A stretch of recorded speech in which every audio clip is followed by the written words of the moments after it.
Human behavior follows laws, not intentions. One of the most consistent laws is this. The mind seeks control before it seeks truth. When control feels possible, the mind is calm. When control feels threatened, the mind becomes active. Overthinking is not a flaw in character. It is a predictable response to uncertainty. The mind believes uncertainty is dangerous, not because it always is, but because uncertainty removes prediction. And prediction is how the mind maintains authority. Overthinking begins at the moment uncertainty is interpreted as a problem to be solved. A choice must be made. An outcome is unclear. The future cannot be calculated. Instead of acting, the mind pauses. It reviews past experiences. It imagines future reactions. It simulates conversations that have not happened. This feels intelligent. It feels responsible. But what is actually happening is simpler. The mind is delaying exposure. The core mechanism behind overthinking is not intelligence. It is the fear of loss of control. Action creates consequences. Consequences create feedback. Feedback creates vulnerability. Thinking avoids all three. As long as the mind is thinking, nothing is at risk. No response can be rejected. No mistake can be confirmed. The mind remains untouched. This is why overthinking feels safe. The mind assumes that if it thinks long enough, it can identify the perfect move. But perfection is not a real category in human interaction. It is a fantasy created to justify delay. No action is ever risk-free. No decision is ever fully informed. Waiting for certainty is waiting forever. Consider a single observable behavior. A message appears on a screen. The person reads it. They do not respond. They place the phone down. They pick it up again. They reread the message. They imagine how a reply could be misunderstood. They consider alternative phrasing. They do nothing. Minutes pass. Then hours. No message is sent. There is no emotional display. No visible anxiety. Only hesitation. This behavior reveals the truth of overthinking. The mind is not searching for the best response. It is searching for a response that removes all risk. It wants a reply that cannot be misread. A reply that cannot be judged. A reply that guarantees a favorable outcome. Such a reply does not exist. The lesson is precise. Overthinking is the refusal to act without certainty. It proves that the mind prefers imagined safety over real engagement. This same mechanism repeats across every domain of life.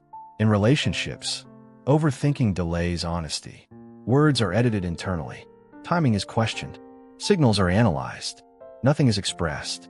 Connection weakens, not because of rejection, but because of absence.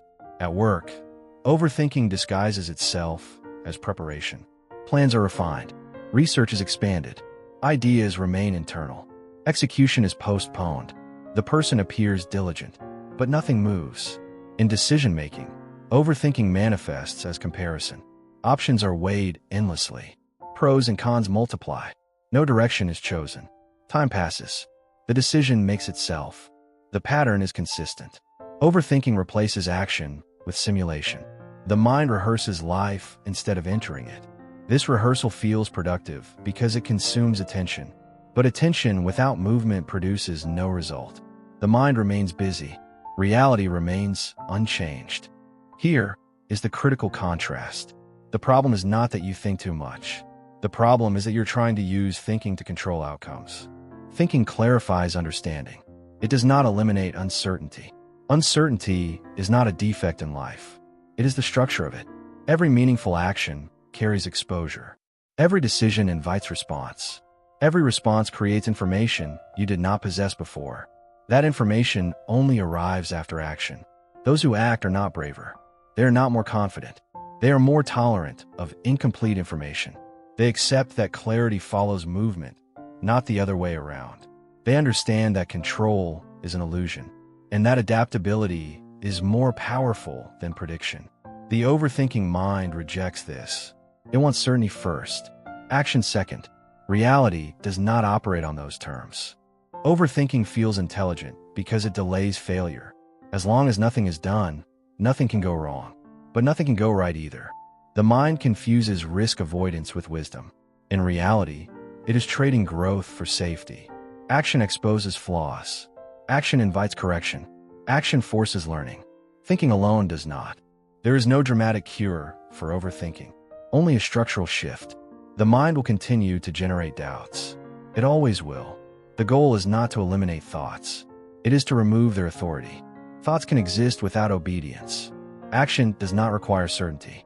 It requires tolerance. Tolerance for imperfection. Tolerance for feedback. Tolerance for being wrong. Once this is understood, overthinking loses its dominance. You stop waiting for readiness. You stop negotiating with hesitation. You act with partial information. You adjust based on reality. You continue. Not recklessly. Not impulsively. Deliberately. Overthinking ends when you accept a simple truth. The mind was never meant to guarantee safety. It was meant to help you respond. Certainty is not available. Control is limited. Movement is required. Those who understand this move quietly. They do not announce confidence. They do not rush. They act. They observe. They refine. This is not motivation. It is alignment. And once you see how the mind actually works, overthinking no longer feels intelligent. It feels inefficient.